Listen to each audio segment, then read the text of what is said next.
አርዕስተ ዜና ኢትዮጵያ የተቀላቀለችውን አዲሱን የልማት ባንክ በአግባቡ ለመጠቀም አዲስ የሕግ ማዕቀፍ ተግባራዊ ማድረግ እንደሚገባ ተገለጸ።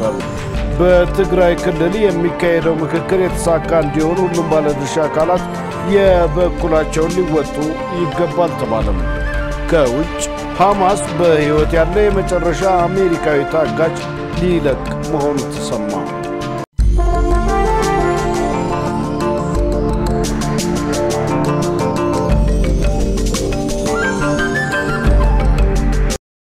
ውድ ተመልካቾች ሰላም ጤና ይስጥልን። ከኢሳት ነጻ ህዝብ ሚዲያ የሰዓቱን ዜና ይዘን ቀርበናል። ከዜናው ጋር ደረጀ ይልማ ነኝ።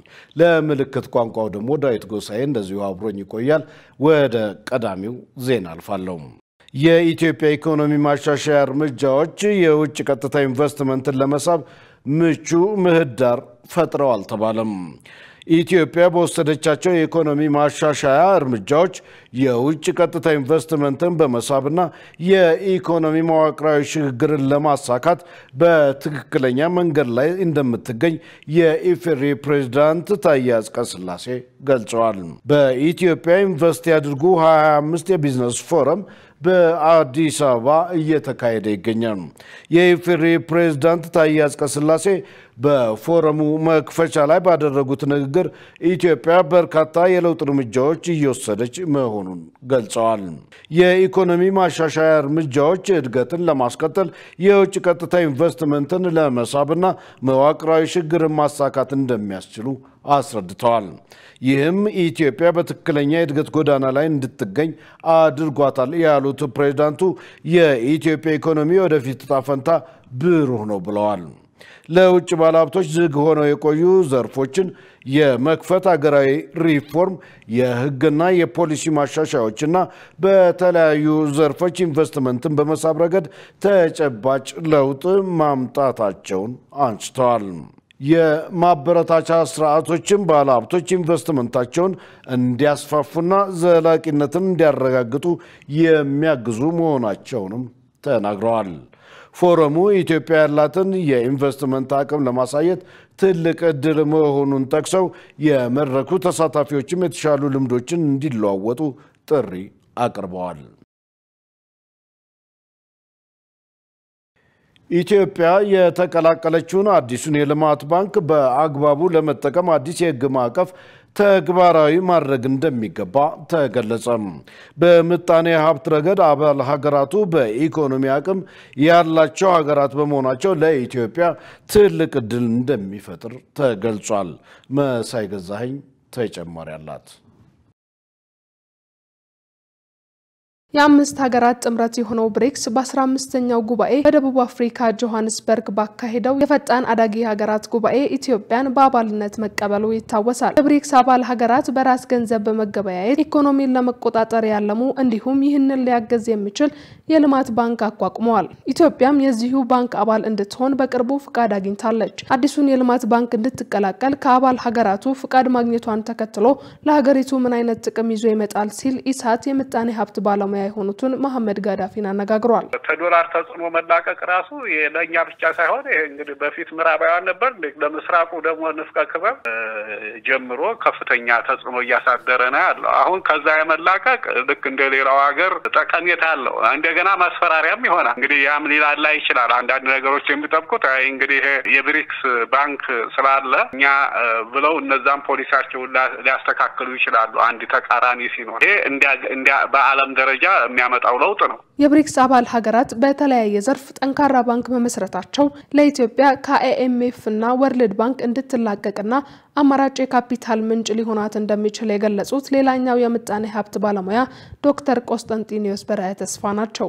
ለኢትዮጵያ ሌላ አማራጭ ከአይኤምኤፍ እና ከዓለም ባንክ ከአፍሪካን ዲቨሎፕመንት ባንክ ወጣ ያለ ጉልበት ያለው ባንክ መኖሩ ጥሩ ነው። ለኢትዮጵያ ሌላ አማራጭ የካፒታል ምንጭ ይሆናል ብዬ ነው የምገምተው። ከፍተኛ የንግድ ትስስር ቢኖርን፣ ሁለተኛ ደግሞ ኤክስፖርታችን በርከት ብሎ ወደ ዩናይትድ ስቴትስ የሚሄድ ቢሆን ኖሮ እነዚህ ነገሮች ናቸው እንግዲህ የሚያስፈሩ የነበሩት። አዲሱን ልማት ባንክ የመሰረቱ ሀገሮች በዓለም 40% ኢኮኖሚውን የሚቆጣጠሩ ወደ 45 40% እዛው አካባቢ ሆነ የህዝብ ብዛት ያላቸውና ኢኮኖሚያቸው ከፍተኛ ደረጃ ያደገ ያሉ ሀገሮች ናቸው ባንኩን የመሰረቱትና የገንዘብ ችግር ይኖራል የሚል ግምት የለኝም። እንዳውም እንደ መብት ሳይሆን እዛ መቀላቀሏ እንደ ትልቅ ችሮታ ተደርጎ የሚታይ ነገር ነው። በዓለም ደረጃ የብሪክስ መመስረት ያላስደሰታቸው አሜሪካን ጨምሮ ሌሎች ምዕራባውያን ሀገራት የዚህ ድርጅት አባል የሚሆን ሀገር ላይ ከፍተኛ ጫና እንደሚያሳድሩ በተደጋጋሚ ሲገልጹ እንደነበር አይዘነጋም። ይሁን እንጂ ኢትዮጵያ ከአባልነት ባለፈ የተቀላቀለችው የልማት ባንክ ከምዕራባውያን ጋር ያላትን ዲፕሎማሲያዊ ግንኙነት ሊጎዳው ይችላል የሚሉ መላምቶች ቢኖሩም ኢሳት ያነጋገራቸው የዓለም አቀፍ ግንኙነት ባለሙያ ዳያ ሞዳሌ ምዕራባውያን በዚህ ረገድ ኢትዮጵያ ላይ ሊያደርሱት የሚችሉ ተጽዕኖ አናሳ እንደሆነ ገልጸው ይህንን እድል ለመጠቀም ግን ሀገሪቱ ጥንቃቄ የተሞላበት እንቅስቃሴ ማድረግ እንደሚጠበቅባት ገልጸዋል። አማራጮች ማግኘት ኔጌቲቭ ሳይሆን አማራጭ ማግኘት በዓለም አቀፍ ፖለቲካ የመደራደር አቅምሽን ይጨምራል፣ ከዲፕሎማሲ አንፃር ጉልበትሽን ይጨምራል እንጂ አይቀንስም። ኢትዮጵያ ዛደሽ ብሎ እዚህ ፋቨራብል የሆነ ተርም ሊሰጠን ይችላል ብለን ነው የምንገምተው እንጂ በዛ የተነሳ እንቆጣለን እንቀጣለን የሚል ነገር የለም። ስለዚህ እዛ አባልነት ማግኘታችን ትልቅ ድል ሆኖ ነው መታየት ያለበት። እንደዛ ነው የምመለከተው። በጣም የሰለጠነ የህግ ስራ ያስፈልጋል። የህግ ትግበራ ስራ ላይ የማዋል ያስፈልገናልና በዛ በኩል በጣም ክፍተት አለን። እኛ ያው ህጎች አውጥተን ህጎችን ስራ ላይ የማዋል ያንን ለመቆጣጠር የሚያስችል እውቀት ያስፈልገናል እና በእውቀት ላይ የተመሰረተ ግንኙነት ለማድረግ ሬጉሌተሪ ፍሬምወርክ ነው አንዱ። ሁለተኛው ኢንቨስትመንት ነው። ሶስተኛው ይህ በሚፈጠረው እድል መጠቀም የሚችል ብቃት ያለው የሰው ኃይል ማፍራት ነው። ትምህርት ተቋሞቻችን በተለይ ሊጠቀም የሚችል የሰው ኃይል ማምረት ነው የሚያስፈልገን። በተረፈ እድሉ ቅድም እንዳልኩት በእግር የመቆም የማደግ እድላችንን በጣም ሰፊ ያደርግልናል። እርዳታ የሚባለውን ነገር እየረሳን ወደ ንግድና ኢንቨስትመንት እንድናጋድል ይረዳል የሚል ነገር ያለ ጠቃሚና አስፈላጊ የሆነ ግንኙነትን በመመስረት ረገድ ዛሬም ሆነ ሁሌም ከሀገር አቅምና ፍላጎት ጋር የተመጣጠነ እንዲሆን ምርጫው ለሀገሪቱ መተው አለበት። ሀገራዊ ምርጫ የቀረው 1 ዓመት ብቻ እንደመሆኑ መንግስት በሀገሪቱ የተፈጠሩ ቀውሶችን በአስቸኳይ አካታች በሆነ መንገድ ድርድር አድርጎ የዜጎችን ሰላም መመለስ አለበት ሲሉ የትብብር ፓርቲዎች ገለጹ። ፓርቲዎችም በተናጠል የሚያደርጉት ትግል የህዝቡን ችግር ከማራዘም የዘለለ ፋይዳ እንደሌለው በመረዳት በጋራ እንስራ ሲሉ የትብብር ፓርቲዎቹ ጥሪ አቅርበዋል። ሰላማዊት ሙሉጌታ ያዘጋጀችውን ሰይፍ ዓለም እንደሚከተል ያቀርበዋል። በኢትዮጵያ ነጻ ፍትሃዊና ታማኒ ምርጫ ለማካሄድ ሰላማዊ የመከወኛ ሜዳ የሚሻ በመሆኑ ከዚሁ ጋር በቀጥታም ይሁን በተዘዋዋሪ ግንኙነት ያላቸው ጉዳዮች ከዕለት ዕለት መሻሻል እያሳዩ መምጣት መቻል አለባቸው ሲል የትብብር ፓርቲዎች አስታውቀዋል። ይህም በ2018 ዓ.ም የሚካሄደውን አገር አቀፍ ምርጫ ለማከናወን በመንግስት በኩል እንዲሁም ብሔራዊ ምርጫ ቦርድ በኩል ስለ ምርጫውም ሆነም የተደረጉ ስላሉ ዝግጅቶች እስካሁን ምንም የተባለ ነገር አለመኖሩን አስመልክቶ መያድ፣ ኢሃፓም፣ እናት ፓርቲና አማራ ጌናዊ ፓርቲ በጋራ ባወጡት መግለጫ ነው መንግስት በሀገሪቱ የተፈጠሩ ቀውሶችን በአስቸኳይ አካታች በሆነ መንገድ ድርድር አድርጎ የዜጎችን ሰላም የመመለስ ቅድሚያ የሚሰጠው ተግባር ሊሆን ይገባል ያሉት የትብብር ፓርቲዎች ሊቀመንበር ረዳት ፕሮፌሰር ዝናቡ አብራ ናቸው። አሁን ምርጫ እንግዲህ ሲባል ሰላም መኖር አለበት ነው ትልቁ ነገር እሱ ነው። ዛምናት ተጠቅሷል። ለምርጫ ቅድመ ሁኔታ ሰላም ነው። በተለይ አሁን አማራ ኦሮሚያ ላይ ያለው ሁኔታ ተስፋ ሰጪ አይደለምና ይሄንን ደግሞ ማድረግ የሚችለው ማንም መንግስት ነው። ለኛ መንግስት አቅሙ አለው፣ ችሎታ አለው፣ መንገዱም አለ። ስለዚህ በድርድር ከነዚህ ሰዎች ጋራ ከነዚህ ታጣቂ ኃይሎች ጋር መነጋገር አይቻልም ወይ በሰላማዊ መንገድ? ምክንያቱም ጥያቄው ይታወቃል እኮ ሌላው ከትግራይ ጦርነት በኋላ የመጣ ጉዳይ ነው። ፓርቲዎቹ በመግለጫቸው መንግስት ለምርጫው ስኬታማነት ሚዲያውን ፍትሃዊ በማድረግ ሲቪክ ተቋማት በነጻነት እንዲንቀሳቀሱ በማስቻል አፍናን በማስቀረት ለዲሞክራሲ ተቋማት ገለልተኛና ነጻ መደላደል በመፍጠር ሚናውን እንዲወጣም አሳስቧል። እንዲሁም አገር አቀፉ ምርጫ ምን አይነት ዝግጅት በምን ደረጃ እየተደረገ እንደሆነም አስፈጻሚው የኢትዮጵያ ብሔራዊ ምርጫ ቦርድና መንግስት ለህዝቡ ግልጽ የሆነ ማብራሪያ ሊሰጡ ይገባል ሲሉም ገልጸዋል። እና በዚህ ጊዜ ሁሉ ወደ ምርጫ የተዘጋን ነው ማለት ነው። ግንቦት ሲመጣ እኮ ምርጫ ነው። ስለዚህ መንግስትም ምርጫ ቦርድም ምን እያደረጋችሁ ነው ጥያቄ። ምርጫ ለኛ የህልውና ጥያቄ ነው። ምክንያቱም ሰላማዊ ታጋዮች ነን። ስለዚህ መንግስት አላሰበበት ከሆነ ያሰበበት ከሆነ አሁን እንዲያስቡበት እያደረግን ነው። ፓርቲዎቹም በተናጠል የሚደረጉት ትግል የህዝቡን ችግር ከማራዘም የዘለለ ፋይዳ እንደሌለው በመረዳት በጋራ እንሰራለን ሲሉ የትብብር ፓርቲዎቹ ጥሪ አቅርበዋል። በትግራይ ክልል የሚካሄደው ምክክር የተሳካ እንዲሆን ሁሉም ባለድርሻ አካላት የበኩላቸውን ሊወጡ ይገባል ተባለም። የክልሉ ህዝብ ምክክር ለማካሄድ ዝግጁና ፈቃደኛ ነው። ይሁን እንጂ ከጸጥታ ጋር ተያይዞ ስጋት ስለሚኖር ጊዜያዊ አስተዳደሩና የፌደራል መንግስት በትኩረት ሊሰሩ ይገባል ተብሏል። መሰረት ባዩ ተጨማሪ አላት። የኢትዮጵያ ሀገራዊ ምክክር ኮሚሽን እንደ ሀገር ያሉ ችግሮች መፍትሄ እንዲያገኙ ለማድረግ በተለያዩ ክልሎች በመንቀሳቀስ ምክክሮችን በማድረግ አጀንዳ እያሰባሰበ ይገኛል። በቀጣይም በትግራይ ክልል የምክክር መድረክ ለማካሄድ የተለያዩ ዝግጅት ስራዎችን እያከናወነ እንደሚገኝ ኮሚሽኑ መግለጹ ይታወሳል። በክልሉ ሊካሄድ የታሰበው ምክክር የተሳካ እንዲሆን ምን መደረግ አለበት፣ ከማን ምን ይጠበቃል ሲል ኢሳት በክልሉ የሚንቀሳቀሱ ፓርቲዎችን አነጋግሯል። የትንሳኤን ሰባ እንደርታ ፓርቲ ሊቀመንበር ከበደ አሰፋ እንዳሉትም በተለያዩ አካባቢዎች ያሉ ግጭቶች የንግግርና የውይይት ባህል አናሳ መሆን የፈጠራቸው ናቸው ብለዋል። የትግራይ ክልልም ከነበረበት ችግር አንፃር ህዝቡ አሁን ላይ ምክክር ፈላጊ ነው ያሉት ሊቀመንበሩ በክልሉ ትጥቅ ያልፈቱ ኃይሎች መኖራቸው በሚካሄደው ምክክር ስጋት መሆኑን ገልጸው በዚህ ጉዳይ ላይም ክልሉን ጨምሮ የፌደራል መንግስት ሊሰሩ እንደሚገባ ጠቁመዋል። የጊዜያዊ አስተዳደሩ ተስተካከለ ሆኖ አለመምጣትና አሁንም ታጣቂዎች ክልሉን እንደ ግል ንብረታቸው አድርጎ የሚቆጥሩ በዲዲአር መሰናበት የሚገባቸው ያልተሰናበቱ ክልሉ እንደ መንግስት የሚቆጣጠሩ በነጻነት የሚቆጣጠሩ የራሱ ሞኖፖሊ ቫይለንስ የሌለው መሆኑና ይሄ ኃይል እነዚህ ኃይሎች ደግሞ አስተዳደሩን ለፍላጎታቸውን ማስፈጸሚያ አድርገው እየተጠቀሙ ስላለ ይህንን ሂደት በእነዚህ አካላት እንዳይደናቀፍ ስጋት እንዳለ ነግረናቸዋል። ይሁንና ከነሱ ጋር በሚደረጉ ንግግሮች ግን የምክክር ኮሚሽኑ ተግባራት በትግራይ ውስጥ መቼውም ጊዜ በበለጠ በተሳካ መንገድ ሊከናወን የሚችልበት ሁኔታ አለ ብለን እናምናለን። የትግራይ ዲሞክራሲ ፓርቲ ዋና ጸሐፊ ሙሉ ብርሃን ኃይሌ ክልሉ ከገባበት ችግር እንዲወጣ ምክክር አስፈላጊ በመሆኑ ሁሉም የማህበረሰብ ክፍል የበኩሉን ሊወጣ ይገባል ብለዋል። በክልሉ ዘላቂ የሆነ ሰላምና መረጋጋት እንዲሰፍን ማህበረሰቡ ያሉትን ጥያቄዎች ወደ ምክክሩ ሊያመጣ ይገባል ሲሉ ይናገራሉ።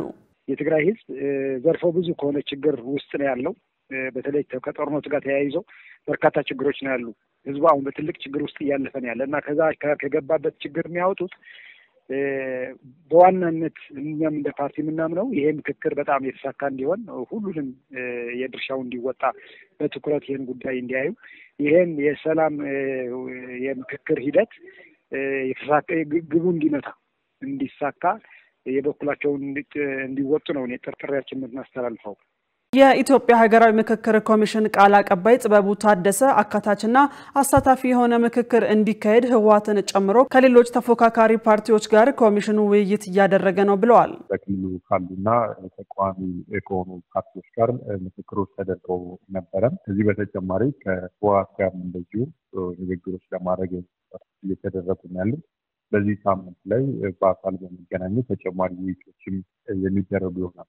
ከዚህ በተጨማሪ በክልሉ ከሚንቀሳቀሱ የሲቪክ ማህበራት ጋር እንደዚህ ውይይቶች ተደርገው ነበረ። ትግራይ ክልል ውስጥ ያሉ ዩኒቨርሲቲዎች ውስጥ ያሉ የተለያዩ ምሁራን ጋር እንደዚሁ ምክክሮች ተደርገዋል። ስለዚህ እነዚህ ሁሉ ጥረቶች እንግዲህ በክልሉ ምክክር ሂደትን ለማድረግ አስቻይ ሁኔታዎችን ለመፍጠር የሚደረጉ ጥረቶች ናቸው።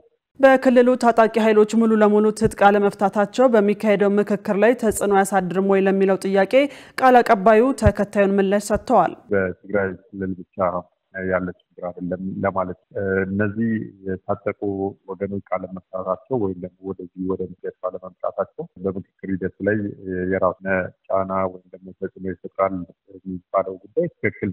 ነገር ግን ደግሞ ይሄ ምክክር አንዱ ዘላቂ መፍትሄ የማግኛ በሀገራችን ታዩ ግጭቶችን የትግራይ ክልልን ጨምሮ ማለት ነው አንዱ የመፍትሄ አካል እንደመሆኑ መጠን በግጭቶች መካከል በውጥረቶች መካከል የሚካሄድ ምክክር ነው። በክልሉ ሊካሄድ የታሰበው ምክክር የተሳካ እንዲሆን ሁሉም የበኩሉን ሊወጣ ይገባል ሲሉ የፖለቲካ ፓርቲዎቹ በአጽንኦት ተናግረዋል። የትምህርት ሚኒስቴር አማካሪ ሚኒስትር ዴኤታ የሆኑት ፕሮፌሰር ክንደያ ገብረሕይወት የደብረ ጽዮን ቡድን ከተደጋጋሚ ስህተቱ የማይማር ተቸካይ ነው ሲሉ ወቀሱ።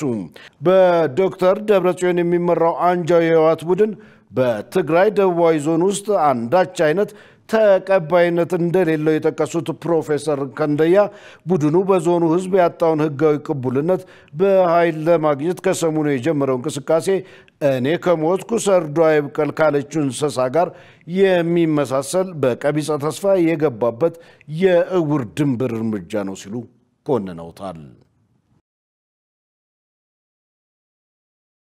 ውድ ተመልካቾች ከኢሳት ነጻ ህዝብ ሚዲያ ወደ እናንተ የሚደርሱ ዜናዎች እንደቀጠሉ ናቸው። አሁን ደግሞ የቢዝነስ ዘገባ የምንከታተልበት የአየር ጊዜ ላይ ደርሰናል። ሰላማዊት ሙሉጌታ ትጠብቀናለች።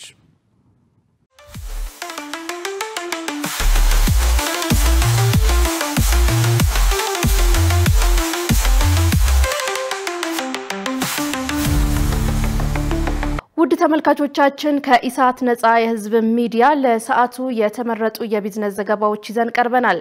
ከዘገባዎቹ ጋር ሰላማዊት ሙሉጌታ አብራችሁ ቆይታ አድርጋለሁ።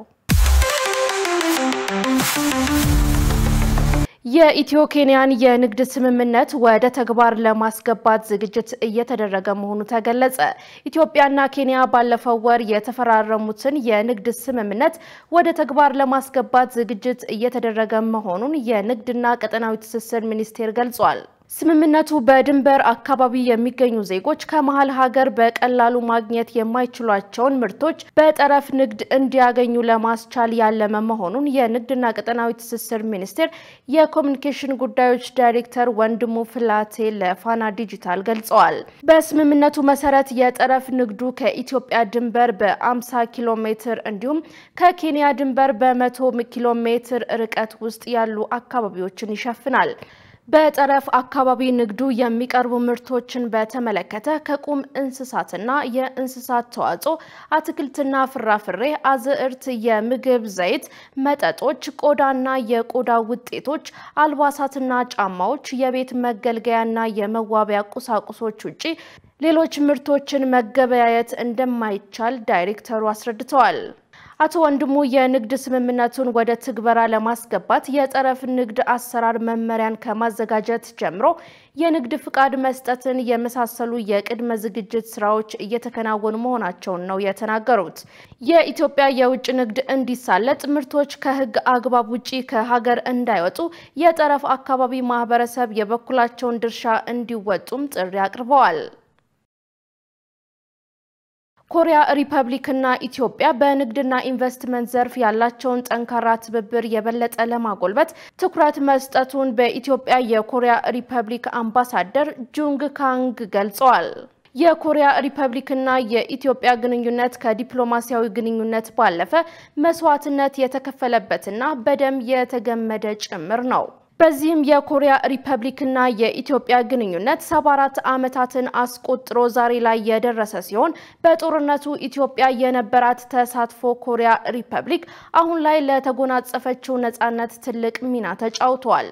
በኢትዮጵያ የኮሪያ ሪፐብሊክ አምባሳደር ጁንግ ካንግ ከኢዚያ ጋር ባደረጉት ቆይታ እንደገለጹት ሁለቱ ሀገራት በንግድና ኢንቨስትመንት ያላቸውን ጠንካራ ትብብር የበለጠ ለማሳደግ ትኩረት ተሰጥቷል። ኢትዮጵያ ለኮሪያ ሪፐብሊክ ነጻነት የከፈለችው መስዋዕትነት የኮሪያ ሪፐብሊክ ህዝብና መንግስት ሁልጊዜም እውቅና የሚሰጠውና ምስጋና የሚቸረው ታሪክ ነው ብለዋል። ሁለቱ ሀገራት ያላቸውን ረጅም ዘመን ያስቆጠረ ዲፕሎማሲያዊ ግንኙነትና ሁሉን አቀፍ ትብብር ለማጠናከር በጋራ ፍላጎት ላይ ተመስርተው እየሰሩ መሆኑንም ገልጸዋል። ለአብነትም በባህል ልውውጥ፣ በትምህርት፣ በቴክኖሎጂ፣ በግብርና፣ በጤናና መሰረተ ልማት ግንባታ የሚከናወኑ ተግባራት ተጠቃሽ ናቸው ብለዋል። በተጨማሪም ኢትዮጵያ በሰላም ማስከበር ረገድ የምታደርገው ጠንካራ ተሳትፎ የሚደነቅና ክብር የሚሰጠው መሆኑንም አምባሳደሩ አክለዋል። በመቀሌ ኢንዱስትሪ ፓርክ የነበሩ ባለሀብቶች ማሽኖቻቸውን ከሀገር ለማስወጣት ጥያቄ እያቀረቡ ነው ተባለ። በትግራይ ክልል መቀሌ ከተማ በሚገኘው ኢንዱስትሪ ፓርክ የተሰማሩና ጦርነት ሸሽተው የወጡ ባለሀብቶች ማሽኖቻቸውን ከሀገር ለማስወጣት ጥያቄ እያቀረቡ መሆናቸውን የኢንዱስትሪ ፓርኮች ልማት ኮርፖሬሽን ገልጿል። ኮርፖሬሽኑ ይህንን የገለጸው የ9 ወራት እቅድ አፈጻጸምን ለህዝብ ተወካዮች ምክር ቤት የመንግስት መንግስት የልማት ድርጅቶች ጉዳዮች ቋሚ ኮሚቴ ሲያቀርብ ነው። በሰሜን ኢትዮጵያ ጦርነት ወቅት ከሀገር ሸሽተው የሄዱ ባለሀብቶችን ለረጅም ጊዜያት በኢንተርኔትና በአካል በመገኘት ኩባንያዎቻቸውን ተመልሰው ወደ ልማት እንዲገቡ ጥረቶች ቢደረጉም ፍላጎት አለማሳየታቸውን በኢንዱስትሪ ፓርኮች ልማት ኮርፖሬሽን የኦፕሬሽን ማኔጅመንት ምክትል ዋና ስራ አስፈጻሚ አቶ ካሚል ኢብራሂም ተናግረዋል። የእንስሳት ሀብት ልማት ዘርፉን ለማዘመንና የዘርፉን ምርታማነት ለማሳደግ በሚከናወኑ ተግባራት ላይ የተባበሩት መንግስታት የምግብና እርሻ ድርጅት የበኩሉን ድጋፍ እንደሚያደርግ ተገለጸ። የተባበሩት መንግስታት የምግብና እርሻ ድርጅት ፋኦ ኢትዮጵያ የግብርናን ዘርፍ በማዘመን በምግብ ራስን ለመቻል የምታደርገውን ጥረት ዘርፉን ከሚደግፉ አጋር አካላት መካከል አንዱ ነው። ይህም ድርጅት በግብርናው ዘርፍ የተለያዩ ቴክኒካልና ፋይናንሻል ድጋፎችን እያደረገ እንደሚገኝም ተገልጿል። የግብርና ሚኒስትሩ ዶክተር ግርማ አመንቴ የተባበሩት መንግስታት የምግብና እርሻ ድርጅት ፋኦ ረዳት ዋና ዳይሬክተር ታናዋት ቲያንሲንና ሌሎች የስራ ኃላፊዎችን በጽህፈት ቤታቸው ተቀብለው አነጋግረዋል። የግብርና ሚኒስትሩ ዶክተር ግርማ አመንቴ በውይይቱ ወቅት የተባበሩት መንግስታት የምግብና እርሻ ድርጅት በኢትዮጵያ የግብርናውን ዘርፍ ለማዘመን በርካታ ድጋፎችን እያደረገ እንደሚገኝ አብራርተዋል። ሚኒስትሩ አያይዘውም ከእንስሳት ሀብት ልማት ዘርፍ የሚገኘውን ጥቅም ለማሳደግ ከበሽታ ነፃ የሆነ ቀጠናን በመፍጠር የእንስሳት ተዋጽኦ ውጤቶችን ለውጭ ንግድ ለማቅረብ በሚደረገው ርብርብ የተባበሩት መንግስታት የምግብና እርሻ ድርጅት የቴክኒካል ድጋፍ እንዲያደርግም ጠይቀዋል። የተባበሩት መንግስታት የምግብና እርሻ ድርጅት ረዳት ዋና ዳይሬክተር ታናዋይ ቲያንሲን በበኩላቸው በግብርናው ዘርፍ አሁን ላይ የተመዘገቡ ስኬቶች የኢትዮጵያ መንግስት በምግብ ራስን ለመቻል በሚያደርገው ጥረት የዘርፉ እድገት ትልቅ ማሳያ መሆኑን ገልጸዋል። የቱሪዝም ኢንዱስትሪ ተዋናዮች በጂኦ ፓርኮችና ጂኦ ቱሪዝም ላይ ያላቸውን ግንዛቤ ማሳደግ ለዘርፉ እድገት ወሳኝ ነው ተባለ። የቱሪዝም ኢንዱስትሪ ተዋናዮች በጂኦ ፓርኮችና ጂኦ ቱሪዝም ላይ ያላቸውን ግንዛቤ ማሳደግ ለዘርፉ እድገት ወሳኝ መሆኑን የቱሪዝም ሚኒስቴር ሰላማዊት ካሳ ገልጸዋል። ቱሪዝም ሚኒስቴር ከተባበሩት መንግስታት የትምህርት የሳይንስ የባህል ድርጅት ወይም ዩኔስኮ ጋር የዩኔስኮ ዓለም አቀፍ ጂኦ ፓርኮችና ጂኦ ቱሪዝም ለዘላቂ ልማት ያላቸው ሚና በሚል መሪ ሐሳብ የተዘጋጀ አውደ ጥናት እየተካሄደ ነው። በመድረኩ የቱሪዝም ሚኒስቴር ሰላማዊት ካሳ የዩኔስኮ የአፍሪካ ህብረት የአፍሪካ ኢኮኖሚክ ኮሚሽን እንዲሁም የፌደራል ተቋማት ከፍተኛ የስራ ኃላፊዎች የክልልና ከተማ አስተዳደር ባህልና ቱሪዝም ቢሮ ኃላፊዎች በዘርፉ የተሰማሩ የኢትዮጵያውያንና የምስራቅ አፍሪካ ሀገራት ባለሙያዎች ተገኝተዋል። አውደ ጥናቱ በዩኔስኮ ግሎባል ጂኦ ፓርክስና ጂኦ ቱሪዝም ላይ ያሉ ባለድርሻ አካላትን አቅም ማሳደግ ጨምሮ የዩኔስኮ ግሎባል ጂኦ ፓርክስ ፕሮጀክቶችን በኢትዮጵያና በሌሎች የምስራቅ አፍሪካ ሀገራት ማስጀመር ያለመ ነው። የቱሪዝም ሚኒስቴር ሰላማዊት ካሳ በዚህ ወቅት እንደገለጹት መንግስት ትኩረት ከሰጣቸው 5 የኢኮኖሚ አውታሮች አንዱ ቱሪዝም ነው። ዘርፉ የሚጠበቅበትን ያህል ለሀገር እድገት እንዲያበረክት እየተመራ እንዳለ አንስተው ይህም በተሰጠው ትኩረት ልክ ያሉ እድሎችን ለማዳበርና ለማስተዋወቅ አስተዋጽኦ ፈጥሯል ነው ያሉት። አዲሱ ረቂቅ የቱሪዝም ፖሊሲ የጂኦ ቅርስ ቦታዎችን መጠበቅ፣ የጂኦ ፓርኮችን ማቋቋምና የጂኦ ቱሪዝም አስፈላጊነት ላይ ትኩረት እየሰጠ ነው ብለዋል። ውድ ተመልካቾቻችን በዕለቱ በተመረጡ ባንኮች ያለውን የውጭ ምንዛሪ ዋጋና የብሔራዊ ባንክ የወርቅ ግብይት መረጃ ተከታትለን እንመለስ።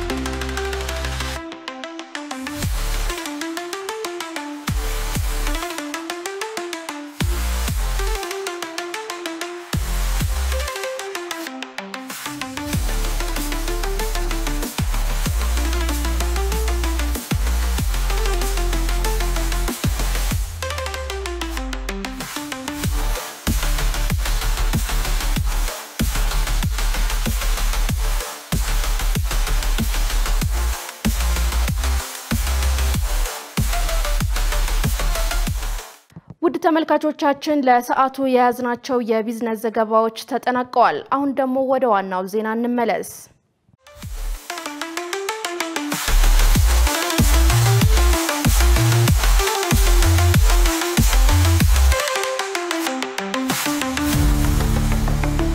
ውድ ተመልካቾች ከኢሳት ነጻ የህዝብ ሚዲያ የሰዓቱ ዜና እንደቀጠለ ነው። አሁን ደግሞ ወደ ውጭ ዘገባዎች አልፋለሁ።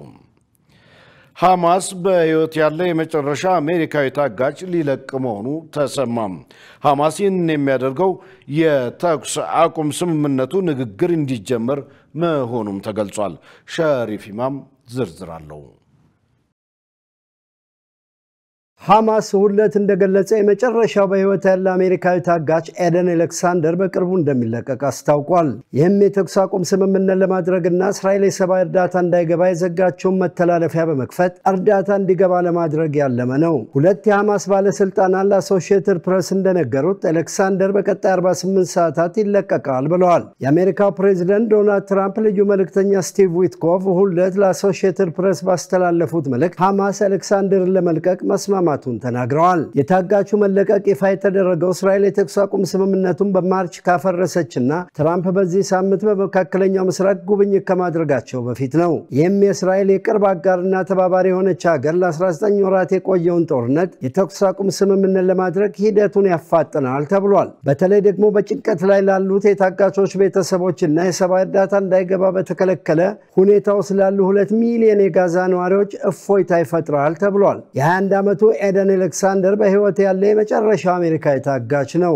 ይህ እርምጃ በአሜሪካና በአደራዳሪዎች ኳታርና ግብጽ እንደ ትልቅ እርምጃ ተደርጎም ተወስዷል። አውዳሚ የሆነውን ጦርነት ለማስቆም በሙሉ በህይወት ያሉና የሞቱ ታጋቾችን ለማስመለክ ትልቅ እድል ይፈጥራልና ትራምፕ ሁለት በትሩዝ የማህበራዊ ሚዲያ እንዳስታወቁት ይህ የመጨረሻና ተስፋ ያለው እርምጃ ተደርጎ የሚወሰድ ነው። አውዳሚ የሆነውን ጦርነት ለማብቃት እናም ያንን ቀን ለማክበር በናፍቆት እጠብቃለሁ ብለዋል። አሌክሳንደር በኒው ጀርሲ ያደገ እስራኤል አሜሪካዊ ወታደር ነው። በጋዛ ለተቀሰቀሰው ጦርነት ምክንያት በሆነው ኦክቶበር 7 2023 ሐማስ በከፈተው ጥቃት ነው የታገተው። የእስራኤሉ ጠቅላይ ሚኒስትር ቤንያሚን ኔታንያሁ ቢሮ እንዳለው ሐማስ ያለምንም ቅድመ ሁኔታና ማካካሻ አሌክሳንደር እንደሚለቅ ከአሜሪካ መስማታቸውን ተናግረዋል። ይህም የተኩስ አቁም ስምምነት ለማድረግ እንደ ጥሩ እርምጃ ተደርጎ ተወስዷል። የኔታንያሁ መንግስት አሜሪካ በቀጥታ ከሐማስ ጋር በመነጋገሯ በዚህ ዓመት መግቢያ ላይ ቅር መሰኘቱ ይታወሳል። ዊትኮፍ ለአሶሺየትድ ፕሬስ እንደነገሩት የሐማስ ግብ አሌክሳንደርን በመልቀቅ የተኩስ አቁም ስምምነት ድርድር እንዲጀመር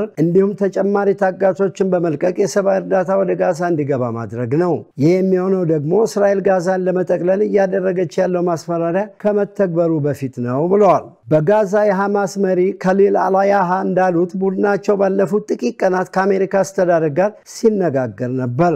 አልሃያ በመልእክታቸው ወዲያውኑ አስቸኳይ ንግግር ለመጀመር ሐማስ ዝግጁ ነው ብለዋል። በዚህም ጦርነቱን ለአንዴና ለመጨረሻ ጊዜ ለማስቆም በጋዛ የሚገኙ ፍልስጤማውያን እስረኞችና ታጋጆችን ለመለዋወጥ በጋዛ ገለልተኛ ለሆነ አካል ስልጣን ለማስረከብ ጭምር ብለዋል። ቀጥተኛ ያልሆነ ንግግር በሐማስና አሜሪካ መካከል መደረግ የጀመረው ከ5 ቀናት በፊት ነው። የግብጽ ባለስልጣንና የሐማስ ከፍተኛ ሹም ለአሶሺየትድ ፕሬስ እንደነገሩት የአሌክሳንደር መለቀቅ ያለው ቅን ፍላጎት ማሳያ ተደርጎ የሚወሰድ ነው ብለዋል። ማንነታቸው እንዳይገለጽ የፈለጉ የሐማስ ከፍተኛ ሹም እንዳሉት አሌክሳንደር ሰኞ ዕለት ይለቀቃል ብለዋል። ሐማስ ለፕሬዝዳንት ትራምፕ ስጦታ ይሰጣል፣ በምላሹ ደግሞ እሳቸው የተሻለ ነገር ይሰጣሉ ብለዋል። የሐማስ ሹም ማንነታቸው እንዳይገለጽ የፈለጉ ሌላ የሐማስ ሹም ደግሞ አሌክሳንደር በቀጣዮቹ 48 ሰዓታት ይለቀቃል፣ ለዚህ ደግሞ እስራኤል ጦርነቱን ለሰዓታት ልታቆም ይገባል ብለዋል። እስራኤል በበኩሏ ሐማስ አሜሪካዊ እስራኤላዊ ታጋች ኤደን አሌክሳንደርን በመልቀቁ ምክንያት የተኩስ አቁም ስምምነት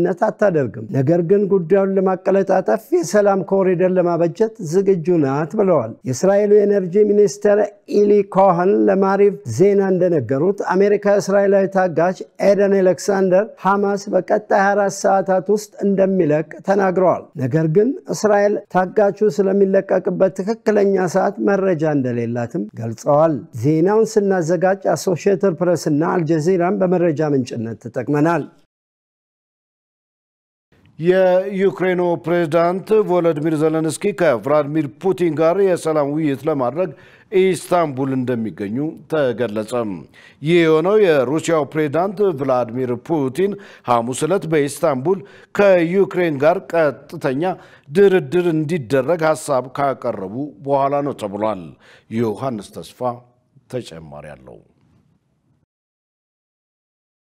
ፕሬዝዳንት ዜሌንስኪ የዩክሬንና ሩሲያን ጦርነት ለማስቆም ውይይት እንዲደረግ ሐሙስ ኢስታንቡል ከቭላዲሚር ፑቲን ጋር ለመገናኘት ዝግጁ መሆናቸውን የተናገሩ ሲሆን ሚስተር ዜሌንስኪ ከዚህ ቀደም ከየትኛውም ድርድር በፊት ሙሉ የተኩስ አቁም መጀመር እንዳለበት ተናግረው ነበር። ነገር ግን ከዶናልድ ትራምፕ ግፊት ከመጣ በኋላ ከሰሞኑ ከአቋማቸው ፈቀቅ በማለት ለንግግር ዝግጁ ሆነዋል። ዶናልድ ትራምፕ የሰላም ስምምነት ማድረግ ይቻል እንደሆነ ለመወሰን ውይይቶች ሳይዘገዩ እንዲደረጉ አጥብቀው አሳስበዋል። ፕሬዝዳንት ፑቲን በበኩላቸው ከ2022 በኋላ የመጀመሪያቸው የሆነውን የቀጥታ አነጋገር ሐሳብ አቅርበዋል። ሆኖም በውይይቱ ራሳቸው ይሳተፉ አይሳተፉ የታወቀ ነገርም የለም። በሚቀጥለው ሐሙስ ግንቦት 7 ቱርክ ሄዳለሁ። እናም እዚያ በግንባር ፑቲንን ለማግኘት ተጠብቀዋለሁ። በዚህ ጊዜ ፑቲን አንድ ነገር ለማድረግ ሰበብ እንደማይደረድር ተስፋ አለኝ። ጦርነቱን እንዲቆም ለመነጋገር ዝግጁ ነን። ሐሙስ እንገናኝ። ፕሬዚደንት ትራምፕ ድጋፋቸውን ሰጥተዋል። ሁሉም መሪዎች ይህንን ይደግፋሉ። ለዩክሬን ሁሉም ነገር በጥሩ ሁኔታ እየሄደ ነበር። የአንዳንድ የአውሮፓ ሀገራት መሪዎች ሩሲያ ሰኞ ዕለት የተኩስ አቁም ስምምነት እንድትፈርም አሊያም አዲስ ማዕቀብ እንዲጣልባት ትዕዛዝ ሲሰጡም ቆይተዋል። ቢሆንም የሩሲያው ፕሬዝዳንት የተኩስ አቁም ስምምነት እንዲኖራቸው አይፈልጉም። ይልቁንም ደም አፋሳሹን ጦርነት ለማለዘብ በሚቻልበት ሁኔታ ለመደራደር ሐሙስ ዕለት በቱርክ እንደሚገናኙ አሳውቀዋል። ቭላዲሚር ፑቲን በየካቲት ወር ሩሲያ ዩክሬንን ከወረረች በኋላ በድንገት የተጠናቀቀውን ኢስታንቡል የቀድሞ ድርድር በማቋረጧ ዩክሬንን ተጠያቂ አድርገዋል። ከዩክሬን ጋር ከባድ ውይይት ማድረግ እንፈልጋለን። ግቡ የግጭቱን መንስኤ ማስወገድና ዘላቂ ሰላም መፍጠር ነው። ነገር ግን የፑቲን ንግግር በኪየቭ ጎዳናዎች ላይ በዩክሬናውያን መሳለቂያ ሆኗል። ፑቲን ፈሪ ነው፣ ይፈራል። የሚያደርገው ሁሉ ራሱን ለማዳን ነው። አሁን እንዴት እንመነው? ፑቲን ጊዜ ለመግዛት እየሞከረ ነው። ምንም ውጤት የሌለው ባዶ ንግግር ነው። የተኩስ አቁም ንግግሩም ግንባር ላይ ላሉ የዩክሬን ወታደሮች ምንም አይነት ፋታ አያመጣላቸውም። በፋሲካ በዓል ወቅት ከመረጋጋቱና ካለፈው ሳምንት የ3 ቀን ረፍት በስተቀር በሁለቱ ሀገሮች መካከል የሚደረገው ውጊያ እስካሁን እንደቀጠለ ነው። እርቅ የለም። ጓዶቻችን እየሞቱ ነው። ቤተሰቦቻችንን፣ ቤቶቻችንን፣ እህቶቻችንን ትተን ልንታገላቸው ይገባል። እናም ልባችን እየመታ እስካለ ድረስ እግዚአብሔርን ከጎናችን ይዘን ወደፊት እንጓዛለን።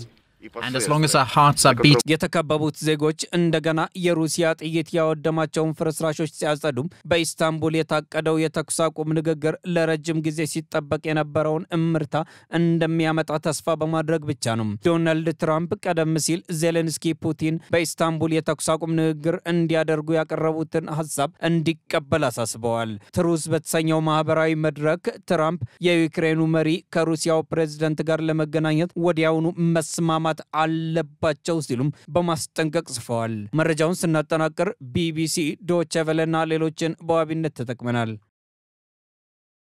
ውድ ተመልካቾች ከኢሳት ነጻ የህዝብ ሚዲያ ወደ እናንተ የሚደርሱ ዘገባዎች አሁንም እንደቀጠሉ ናቸው። አሁን ደግሞ የስፖርት ዘገባዎችን የምንከታተልበት የአየር ጊዜ ላይ ደርሰናል። ሙሉቀን ሰለሞን አዘጋጅቶታል። ወደዛው እንለፍ። ለጤንነት